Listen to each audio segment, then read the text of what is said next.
welcome back to Empower Hour podcast. I'm really excited to bring you a fashion powerhouse and a friend of mine, Miss Betzabe Gonzales. Welcome. Thank you for being here. Thank you, Gina. Thank you for having me. It's a pleasure being here. So thank you. Absolutely. Happy you're here. So I always start with an icebreaker for all my guests. And my favorite question is 3 adjectives to define yourself.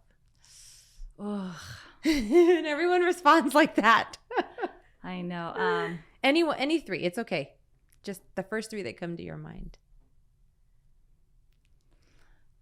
Can we come back to that one? Yeah. That's the thing. I know. Just sprinkle them in. That's fine too. Okay.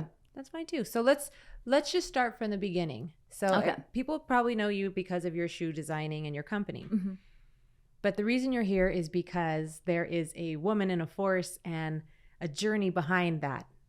And so would love for you to share where you came from, your upbringing, what that was like, and then we can use that to start the conversation. Perfect. So born in Guadalajara, Jalisco, Mexico, came to the U.S. when I was 5 with just my immediate family. Grew up in San Diego. Beautiful place. I love San Diego. I love being, still close to the border, being able to kind of go across to Tijuana and still eat the tacos, still eat the, amazing food from Mexico. So, I had a beautiful upbringing, really just with my parents, my 2 brothers, my 2 siblings. And it was, wonderful. It was nice to be able to grow up in a beautiful city and, enjoy family time. And it was wonderful. I loved my childhood. And so why did you come here? What, your parents were working or? Yeah, so my dad was an accountant, and the company he was working with in Mexico just had purchased the company in San Diego, and he kind of came to kind of merge them together. So that was, the reason why we came to San Diego. And like I said, it was only going to be a 3-year thing, but they kept him on for, till he retired. Oh, so. Wow. And so your whole life you've been here, really? Yeah, since 5, been San Diego, and never really moved from San Diego until, got married, and then moved everywhere else. Amazing. So being the little girl, you're here 5 years old. Do you have memories? Spanish was your first language. And do you have memories of learning English or any situations where you were like, oh, this is difficult? Or as a student, can you explain it? Yeah, definitely. So Spanish was my first language. And so coming, first of all, coming to the U.S. and like leaving everyone else behind, like your aunts, your cousins was, a little bit difficult in the beginning because it was kind of, you're coming to, a new world in essence. And although there's a big Latino community in San Diego, it's still like, it's the family that you're, growing up with, and it's not there. It's just your immediate family, and you kind of have to navigate together. So I think it was going into first grade, I remember thinking, oh my God, I hardly know any English. Like, how am I going to do this? How am I going to communicate with people? I was super shy because I didn't feel, comfortable communicating. Found some friends that spoke Spanish, but still like that daily routine of trying to learn English. And then, back home, my parents didn't speak English. So, it was difficult in the beginning, but you know what? Kids are so resilient, and somehow you figure it out, and you learn as best you can. Had great teachers. So, so Sesame Street. Yeah, Sesame Street. It works. So it was difficult, but every kid's so resilient. So we get through it somehow. Absolutely. So then you go through school, elementary school, high school, and then what do you do after high school? So after high school, I went to San Diego State, and I thought I wanted to do pre-med. And then, my journey took a different road.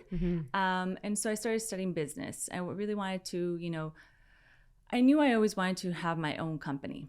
At that moment, I just didn't know what I wanted to do with it. And so I went to San Diego State.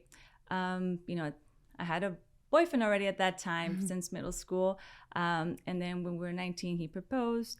We got married. And I said, you know what, I'm still going to finish school, because that was one thing my dad said. Like, I know you guys love each other, but it breaks my heart if you don't finish school, right? Wow. It's going to break my heart if you don't finish school. I'm like, Dad, don't even worry about it. Like, that wasn't even on my mind. Like, I'm going to finish school. Okay, like, I'm gonna good. And so I transferred, because we were moving a lot. I transferred to a university that I was able to get my bachelor's and then my master's online. And they allowed me, because of my situation of like traveling, and so I was able to finish my my master's in business. So it was great. I Amazing. finished, and it was all. And your dad was happy. My dad was so happy. And it was all like traveling with my husband, it was just like everywhere we went, I just hooked. Back then it was still the connections that that made that weird noise. And we had to stay somewhere that had, internet. Yeah. So he would go, to his work, and I get online and do my work. And so why did you know, or do you remember a point in your life where you knew you wanted to own your own business? Because you said you knew it. Mm-hmm. Why? Had you seen someone do it? What was it? I just felt, I kind of wanted to, see my dad, and, thank God he had a job, and, he loved what he did.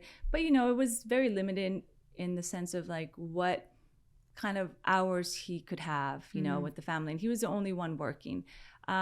So I would see, he was working a lot of hours. And so it's like, I know, like, I want to be flexible. I want to be able to like be with my kids. And there was a thrill about like just doing something you love and making it work, seeing it work, And so it was a combination of that. It was a combination of flexibility, although you work really hard in your own business, but it's, you can be a little bit more flexible. Yeah, it's different. It's different. And just seeing it, grow. Absolutely. I think that's the most thrilling part. Yeah. So as a business owner as well, we understand, yes, there's the flexibility, but then the risks, that there's the pros and the cons with all of it, being an employee or an employer or owner. And you saw the value early on that by investing in taking these risks and going for it and finishing your degree and getting a degree in business. Yeah. Mm-hmm. Okay. Doing all that, you still kept the eye on the prize, and you knew did you ever end up working anywhere?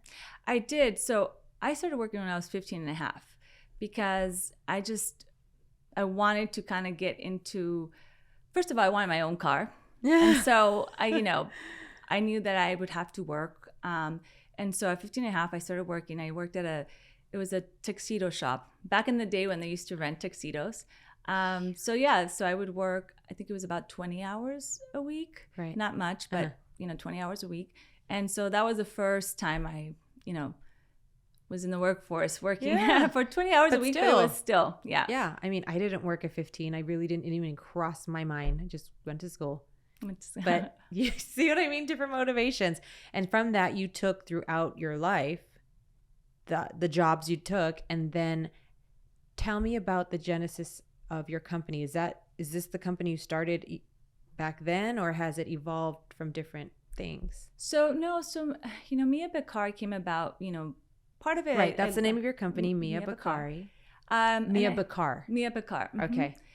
I also, during my journey, I also loved the art of shoemaking. And that came about when I would go back to Mexico in the summers, because we'd always go back for, at least 2 months to spend time with our grandparents then, like our aunts, uncles, and just enjoy family time over there.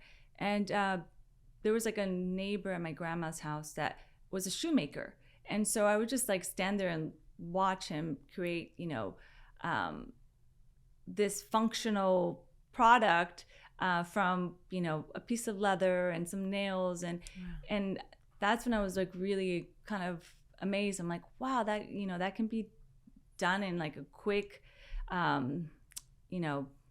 guess setting, and, obviously with a lot of passion and a lot of knowledge. But I was like, wow, that's amazing. I love the art of it. And of course, when you become a teenager, I started wearing a little bit of high heels. I was like, oh, I love how high heels make me feel. I love how shoes, it's an expression of your personality. I love that. And so that combination, the art of shoemaking, the art of shoemaking, the combination of wanting to, build my own company kind of came about me at Bakar. And I went to a couple of training sessions here in the US from different coblets to understand how to make a shoe from scratch, and then finally going to Milan to a 4-month course there. And that's when I'm like, okay, I think it's time.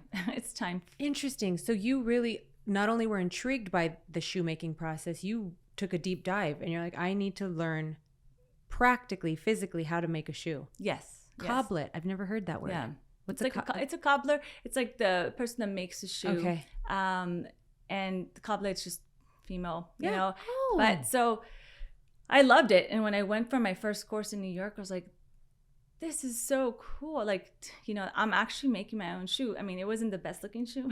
Well, you got to start somewhere. Yeah. But I learned that it's all about the last. So the structure, kind of like the structure, the form, it's the last. Okay. So it's all about the last.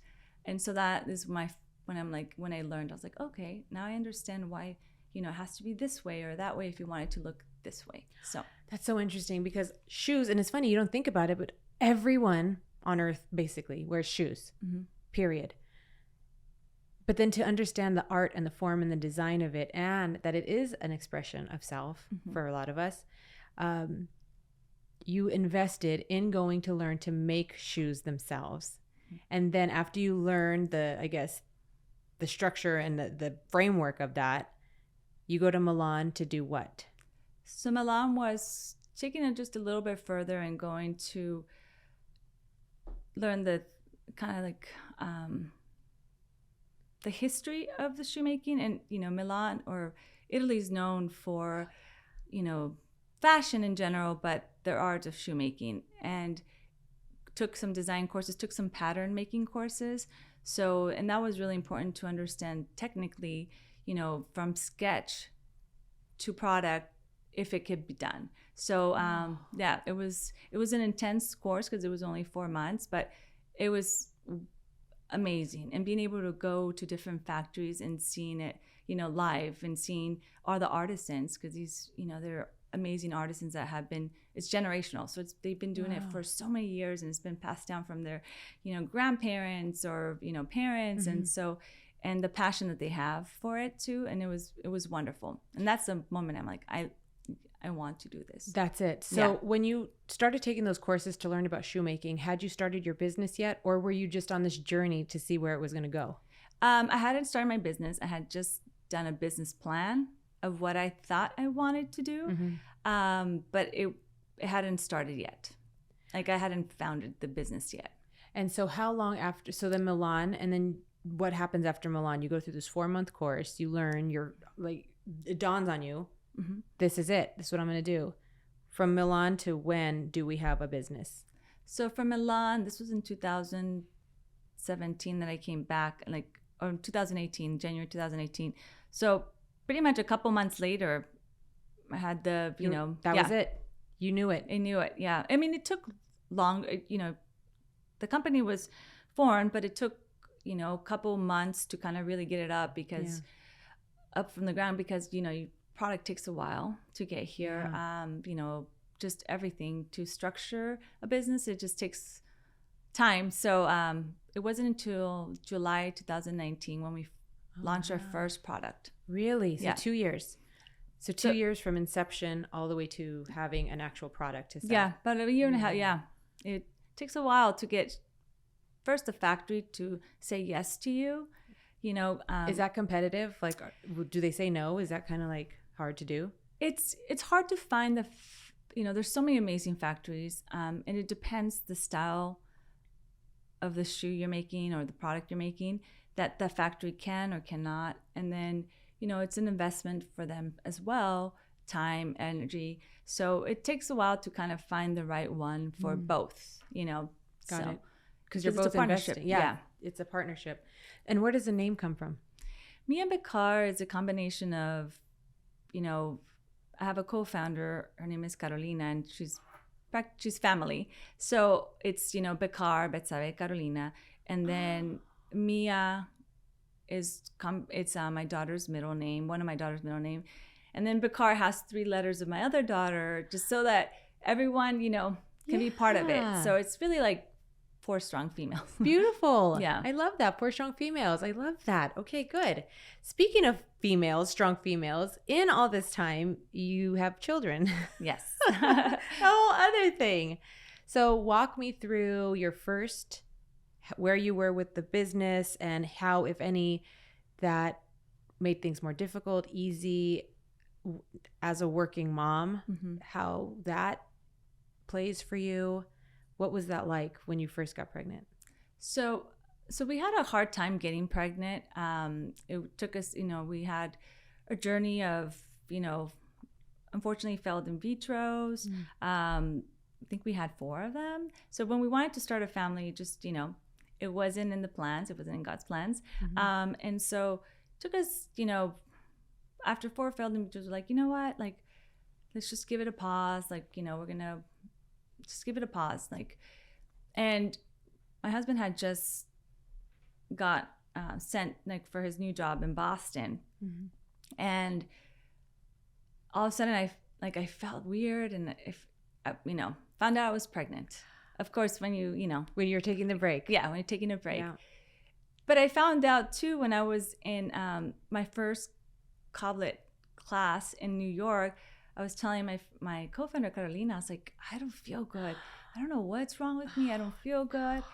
And then coming back, that's when I found out. I was like, what? This is crazy. Like, and then she was like, what do you feel? I'm like, I don't know. I just don't feel right. It's just, so yeah, that was kind of when I first found out. Oh my gosh. Pretty much taking my first course in the art of shoemaking. So you became a mom simultaneously as you're creating a company. Yes, as I'm kind of going through training. Oh my God. And then when we went to Milan, we did bring, the girls were little. They were, I think, 5 and 3, maybe. 5 so and the 3. family went with you. The family went with me. My parents went just to help me out as well, because my husband had to be coming back and forth. But I thought about having them stay, but I was like, I can't leave. Sure. After 2 weeks, it's like that's way too much. So they did come, and they loved it. I mean, the little they remember, they did love it. Yeah. I mean, I'll go with you next time if you need help. I'm happy to help. So you started the company 2017. You have your first product out publicized, and then I know nothing about selling any kind of shoes or products. What is that like? I can imagine an extremely competitive market. How do you position your company to be noticed, to be out there, to be recognized? Like, what is the strategy, and how does Mia Bekar do that? So, when we launched in 2019 July, that was kind of like a soft launch to like family and friends. September is when we really had an event in Milan, a small event in Milan. And then, of course, the pandemic, came along. So, and no one was wearing fashion shoes. No one was wearing shoes. So that was a very difficult period for the company. I remember just, everyone thought like, hey, it's going to be this many weeks, and then just, unfortunately, still, we're still dealing with it, but it was difficult time. But we just had to be flexible. We had to like. What does that mean? Pivot from kind of what you had planned, your strategy of, the next year, the next 3 years, and just like completely like scratch that and like pivot, and it was constant because it was like this and then that. And then, Italy was the first, country that it was devastating what was happening there. And our factories are there, and making sure that they're okay, and making sure that everything was shut down, and just so it was a very, very difficult time. It was, And at any point in that, because that was, especially as a new business that's launching, for life as you know it, the landscape as you know it, to completely just change overnight. It, as you, I'm sure you know people as well, it either sunk people and just took them out because they're like, the sky has fallen. There's no way I can survive this. And it defined them. But you pivoted because you were in survival mode, it seems. And from that pivot, have other doors open that you would never have realized that could have been open for you had you stayed on the original plan. Like, what opportunities or what did the pivot bring to the company? For sure. And there's a lot of decisions that were made that, didn't go as planned. There was a lot of failures, and there still is. It's like, it's constant. It's like, and you truly have to learn from it and just, be flexible with that and be gracious to yourself for, those mistakes. But one thing is, like, we started as a direct to consumer brand, all online, all e-com. And so being able to pivot, and be flexible allowed us to say, you know what, like, we do need wholesale. We need to be able to, have different like touch points and not just our own e-com, because one, we're in a very saturated competitive market. We don't have the marketing budget that, the big brands have. And so we need to, be flexible. Also pop-ups. Like, I was thinking about pop-ups, but not so quickly after, I was like, I do want to have a pop-up, but, it's got to be this way. It's got to be, and you kind of just have to be flexible. There's certain things that being able to be flexible allows you to like kind of think in a different way, and rethink it and, be scrappy too. No, but you have to. And that's the ingredient to success. And so people will probably look at you and other successful people and they say, wow, they're lucky. How they have it all. They've done it. She owns her own shoe brand. What they don't see are the scrappy moments where you are bruised and beat up and your grand ideas fall flat and you have to pivot out of nowhere and make this thing work. But that is what separates out, like, I think, the powerful from the powerless mindset, because any one of those failures, any one of those things you could have just thrown your hands up and been like, forget it. It is a lot of pressure. It's a lot. But you don't, and you continue to commit to it. And you, I sense, don't see failure as a bad thing. It's a learning moment. For sure. And you now have this brand, which, because of the pandemic, forced you to diversify into wholesaling, which, can you explain a little bit more for people out there that don't really understand, like, direct to consumer selling versus wholesaling? Yeah. So direct to consumer is just kind of you yourself, selling the product through your e-com, or if you have a, physical brick and mortar store, it's only you. And so prices could be less because of the fact that, you're kind of cutting the middleman in a sense. Right. But, in essence, it can be viewed differently too, because you're having to put more money into marketing because you don't have the partner to kind of help along the way as well. And wholesale is just being able to be in different retailers. Right now, we're in 3 different retailers. We're trying to grow, but it's, that helps in the sense of the consumer being able to see you. Oh, they see you at this retailer, then they see you in your, your Instagram. And then, so it's like different, it's like, omni-channel. There's different distribution channels. So that's something important, because people here listening probably have their own products. I know there's a lot of people that own their own businesses, and that's an important thought process, because people, I think, have always been trained to think like, I have to sell it and launch it myself and do it myself. But there's alternatives. There's other ways to do it. You got to sell a little bit, or there's more risk involved maybe doing that and sharing with someone else. But there's also a huge upside as well. So something to consider for people. So that's business.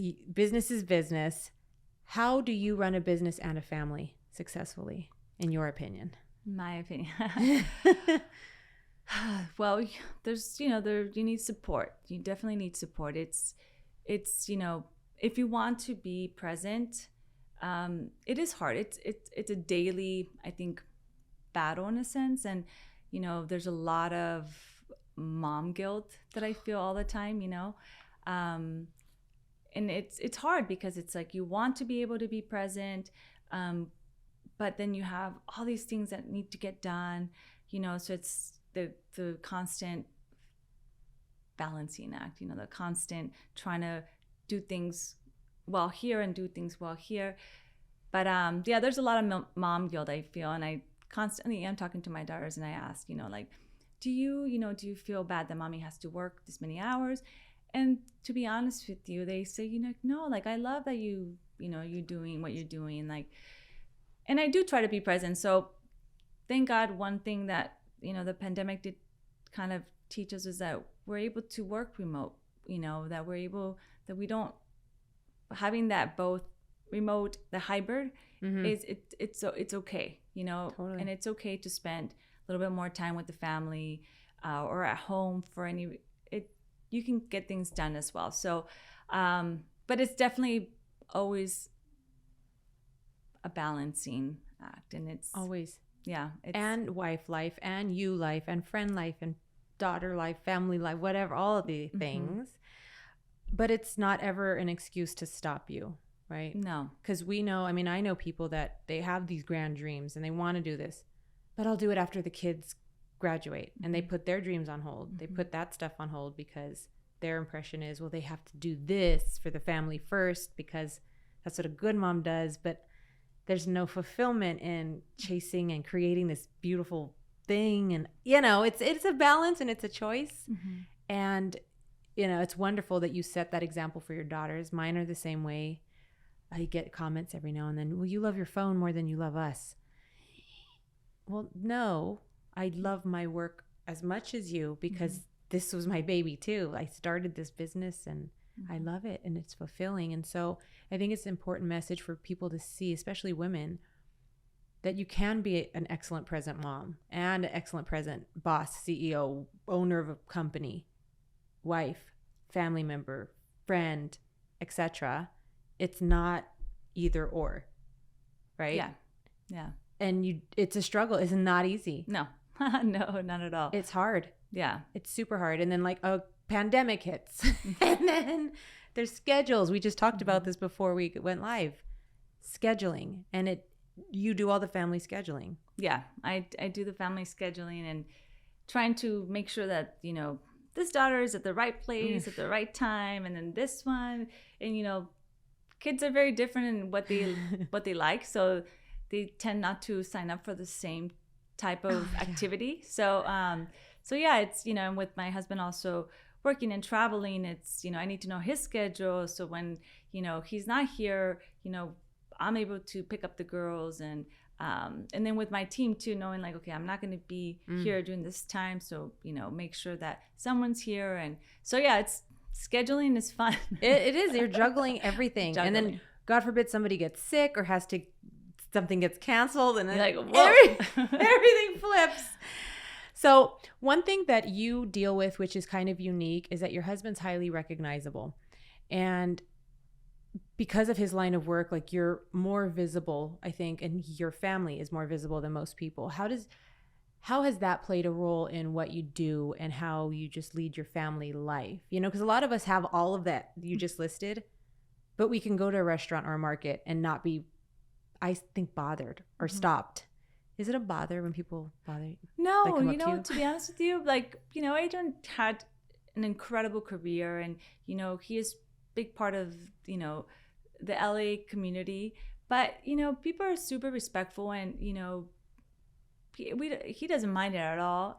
And it's never, that's good. It's never been any, you know, any problem at all. And it's nice to me. It's nice to still have people, you know, people come up and say, you know, I loved your career, or, you know, it's always something nice. So we don't, and I don't even, sometimes I forget, because I've known Adrian for such a long, we've known each other since middle school.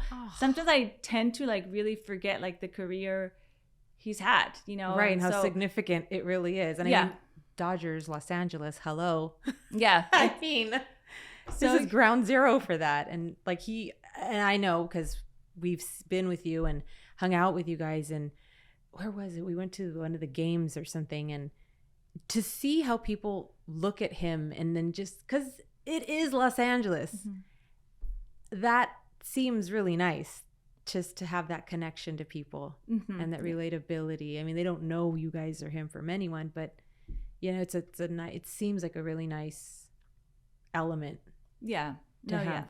And being part of a community, LA community, has been, wonderful. I mean, we still love our San Diego community, but this is our life. We're here, and it's important for us to be part of our community. And so I enjoy him, being able to meet people, and people, saying, how they watch his career, or if it's a young gentleman like wanting to, be in the same journey, or have, I like that Adrian's able to give him some pointers, or, talk to him a little bit. I think that makes a huge difference. And I know for him, he grew up loving Tony Gwynn, and there's a moment that he got to meet him, and Tony Gwynn was, the most amazing person. And like, he remembers that, it's just such a lasting memory. So I think Adrian enjoys being able to kind of have those moments as well. Sure. Yeah. And it's important, and it matters to people. It really will change people's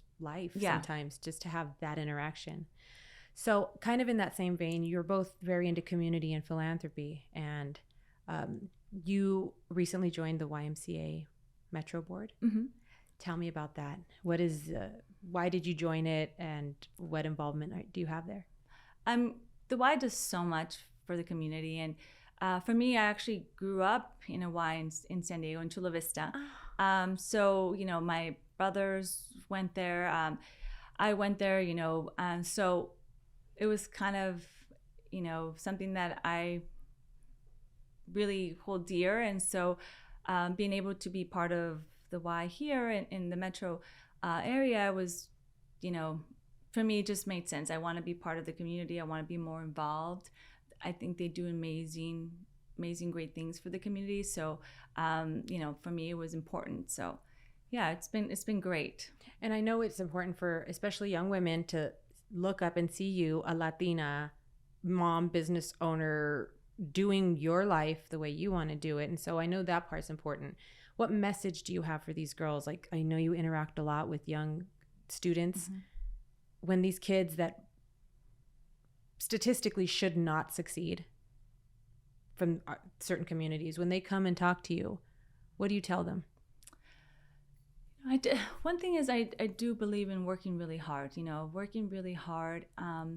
and, there's going to be a lot of obstacles always. I think just in general in life, there's, but you have to keep pushing through. And if you have the passion, like, really live it out.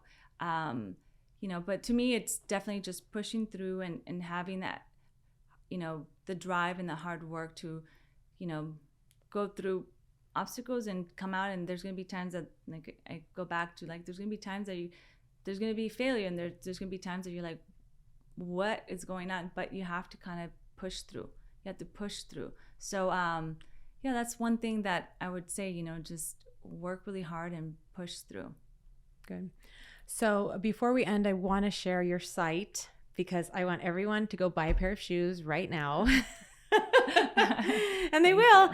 How can people find you and Mia Bakar, and how can we stay connected with you? What's the best way? So, my website is miabekar.com.